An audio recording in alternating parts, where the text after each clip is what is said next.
આપણે ઘર ઘર ગ્રંથ ઉત્સવ ઉજવી રહ્યા છીએ, એટલે ભેટ સ્વરૂપે પુસ્તક પધરાવવા આવ્યા છીએ અને થોડુંક આપણે પણ બેઠક ચરિત્રનું ભાવ દર્શન કરીશું કે જેના કારણે શ્રી મહાપ્રભુજીના સ્વરૂપને બેઠક ચરિત્રના રૂપમાં આપણે સમજી શકીએ।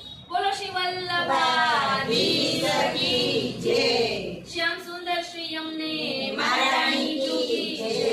શ્રી ગિરિરાજ ધરણ કી જય।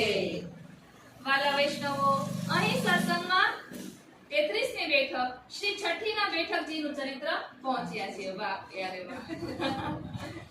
તો ચાલો તેનું ભાવ દર્શન કરીએ। આ બેઠકજી પણ મધ્યપ્રદેશના રાયપુર જિલ્લામાં આવેલા ચંપારણ્ય ગામમાં આવેલા છે। બેઠકજી પ્રકટ છે। અહીં પણ સેવા રીતિ ઉત્તમ રીતે ચાલે છે। ઉતારાની વ્યવસ્થા પણ સારી છે। રાયપુર રેલવે સ્ટેશન જવાથી બેઠકજીએ જઈ શકાય છે। વાહનની વ્યવસ્થા ત્યાંથી મળી રહે છે। આ બેઠકજીનું ચરિત્ર આ પ્રમાણે છે। શ્રી લક્ષ્મણ ભટ્ટજીએ શ્રી વલ્લભનું છઠ્ઠી પૂજન કર્યું હતું। તે જ આ જ જગ્યા છે, આ જ સ્થળ છે।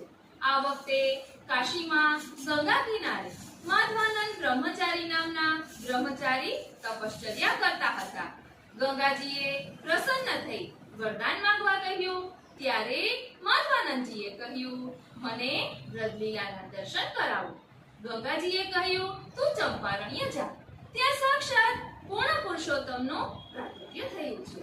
આ પૂર્ણ પુરુષોત્તમ એ શ્રી મહાપ્રભુજી છે। ત્યાં તને વ્રજલીલાના દર્શન થશે। આ સાંભળીને માધવાનંદ બ્રહ્મચારી ચંપારણ્ય જવા નીકળ્યા। અજમેર પાસે આવેલ પુષ્કરરાજ તીર્થમાં મુકુંદાસ નામે એક સંન્યાસી રહેતા હતા। તેઓ નિયમિત રીતે દરરોજ શ્રીમદ ભાગવતજીનો પાઠ કરતા હતા। ધ્યાન આપજો વાલા વૈષ્ણવો, આ મુકુંદાસ નામના વૈષ્ણવ દરરોજ શ્રીમદ ભાગવતજીનો પાઠ કરતા હતા। તેના ફળરૂપે તેને શું પ્રાપ્ત થયું તે સમજીએ।